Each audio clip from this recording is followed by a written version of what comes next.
Assalamualaikum warahmatullahi wabarakatuh. Salam sejahtera bagi kita semua. Perkenalkan, nama saya Kaisa Rianto dari Fakultas Ekonomi dan Bisnis, Prodi Akuntansi kelas 4A.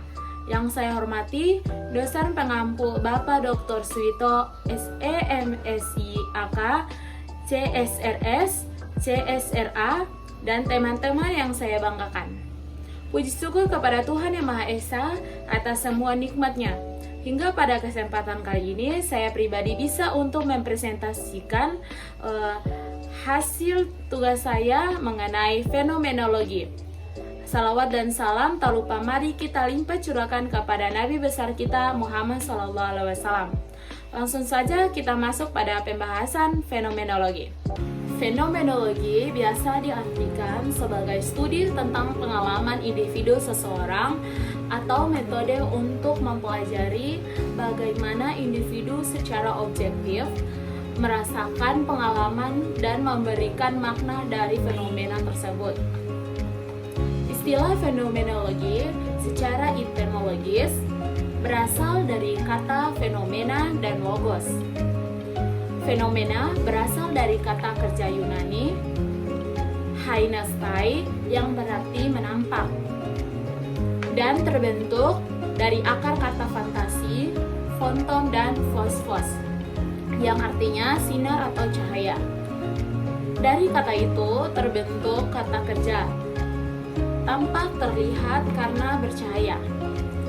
Dalam bahasa kita berarti cahaya, dan logos yang berarti ilmu. Fenomenologi adalah ilmu tentang esensi-esensi kesadaran dan esensi ideal dari objek-objek sebagai korelasi dengan kesadaran. Fenomenologi juga merupakan sebuah pendekatan filosofis untuk menyelidiki pengalaman manusia. Fenomenologi bermakna metode pemikiran untuk memperoleh ilmu pengetahuan baru atau mengembangkan pengetahuan yang ada dengan langkah-langkah logis, sistematis, kritis, tidak berdasarkan a priori atau prasangka, dan tidak dogmatis. Di mana fenomenologi bukan hanya digunakan sebagai ilmu filsafat, tetapi juga sebagai ilmu-ilmu sosial dan pendidikan. Istilah fenomenologi diperkenalkan oleh Johann Harris tahun 1764. Konsep utama fenomenologi adalah makna, yang merupakan isi penting yang muncul dari pengalaman kesadaran manusia. Prinsip-prinsip penelitian fenomenologi ini pertama kali diperkenalkan oleh Edmund Husserl, di mana dilatar belakangi oleh kenyataan terjadinya krisis ilmu pengetahuan. Dalam krisis ini, ilmu pengetahuan tidak bisa memberikan nasihat apa-apa bagi manusia. Dengan mengajukan kritik terhadap ilmu pengetahuan, demikian menurut Husserl, krisis ilmu pengetahuan itu disebabkan oleh kesalahan pahaman disiplin-disiplin ilmiah itu terhadap konsep teori sejak itu. Edmund Husserl menyatakan bahwa pengetahuan ilmiah sebenarnya telah terpisahkan dari pengalaman sehari-hari, dari kegiatan-kegiatan di mana pengalaman dan pengetahuan itu berakar. Maka itu ia menawarkan fenomenologi, yakni realitas adalah untuk dipahami, bukan untuk dijelaskan. Setiap hari manusia sibuk dengan aktivitas, dan aktivitas itu penuh dengan pengalaman. Esensi dari pengalaman dibangun oleh dua asumsi. Yang pertama, yaitu setiap pengalaman manusia sebenarnya adalah satu ekspresi dari kesadaran. Seseorang mengalami sesuatu, biasanya dia sadar akan pengalamannya sendiri yang memang bersifat subjektif. Yang kedua, setiap bentuk kesadaran selalu merupakan kesadaran akan sesuatu. ketika melihat mobil melewati kita berpikir siapa yang mengemudinya, mengharapkan memiliki mobil seperti itu. Kemudian menginginkan pergi dengan mobil itu. Sama kuatnya antara ingin berpergian dengan mobil seperti itu, ketika itu pula tidak dapat melakukannya. Itu semua adalah aktivitas yang terjadi dalam kehidupan sehari-hari. Sebuah sikap yang natural, kesadaran diri merefleksikan pada sesuatu yang dilihat, dipikirkan, diingat, dan diharapkan. Inilah yang disebut dengan menjadi fenomenologi. Dalam term fenomenologi, pengalaman atau kesadaran selalu kesadaran pada sesuatu. Melihat adalah melihat sesuatu, mengingat adalah mengingat sesuatu, menilai adalah menilai sesuatu. Sesuatu itu adalah objek dari kesadaran yang telah disimulasi oleh perspektif dari sebuah objek yang real dan apa adanya.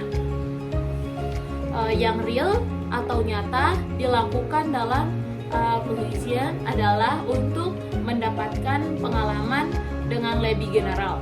Fenomenologi ini berangkat dari pola-pola pikir subjektivisme yang tidak hanya memandang dari suatu gejala yang tampak, akan tetapi berusaha menggali makna di balik kejadian gejala itu.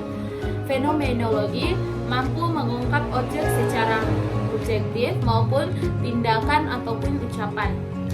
Fenomenologi mampu melakukan itu karena segala sesuatu yang dilakukan oleh seseorang selalu melibatkan mental. Manusia adalah makhluk yang melakukan komunikasi, interaksi, partisipasi, dan penyebab yang bertujuan. Kekhususan manusia terletak pada intensionalitas psikisnya yang dia sadari, yang dikaitkan dengan dunia arti dan makna. Dunia makna manusia ini dapat diteliti dengan metode fenomenologi. Alfred Schreck adalah ahli teori fenomenologi yang paling menonjol sekaligus yang membuat fenomenologi menjadi ciri khas bagi ilmu sosial hingga saat ini. Bagi Schreck, tugas utama fenomenologi ialah mengkonstruksi dunia kehidupan manusia sebenarnya dengan dalam bentuk dengan yang mereka alami sendiri. Ada beberapa ciri-ciri fenomenologi, antaranya mengacu pada kenyataan, memahami arti peristiwa dan keterkaitannya dengan orang-orang yang berada di dalam situasi tertentu dan dimulai dengan diam. Salah satu poin penting yang menjadi kelebihan studi fenomenologi adalah pengalaman yang tersembunyi di dalam aspek filosofis dan psikologis. Individu dapat terungkap melalui narasi, sehingga peneliti dan pembaca seolah dapat mengerti pengalaman hidup yang dialami oleh subjek penelitian. Penelitian fenomenologi dapat didasarkan pada studi kasus tunggal atau kumpulan sampel. Contoh judul penelitian yaitu pengalaman mahasiswa dalam menghadapi ujian akhir semester. Dalam pengertian sederhana, sesungguhnya kita pada waktu-waktu tertentu mempraktikkan fenomenologi dalam keseharian hidup kita. Kita mengamati fenomena, kita membuka diri, memberikan fenomena itu tampak pada kita. Lalu kita memahaminya. Kita memahaminya dalam perspektif fenomena itu sendiri. Bagaimana ia bercerita kepada kita, seseorang fenomenologi senang melihat gejala. Melihat gejala merupakan dasar dari syarat mutlak untuk semua aktivitas ilmiah. Ia bukan ilmu tetapi merupakan cara pandang, metode pemikiran untuk meyakinkan orang atas suatu fenomena. Seorang fenomenolog akan mengajak orang untuk menyaksikan langsung fenomena yang bersangkutan atau menunjukkannya melalui bahasa. untuk memahami suatu gejala. Maka ada jalan lain, kita harus sabar menyaksikannya, mendengarkannya, dan menyelami bahasa yang diungkapkannya. Tujuan dari penelitian fenomenologi yaitu guna untuk menginterpretasikan serta menjelaskan pengalaman-pengalaman yang dialami seseorang dalam kehidupan ini, termasuk saat berinteraksi dengan orang lain dan lingkungan sekitar. Demikian itu presentasi dari saya. Jika ada salah, itu datang dari diri saya sendiri, karena yang benar hanya Allah SWT. Wassalamualaikum warahmatullahi wabarakatuh.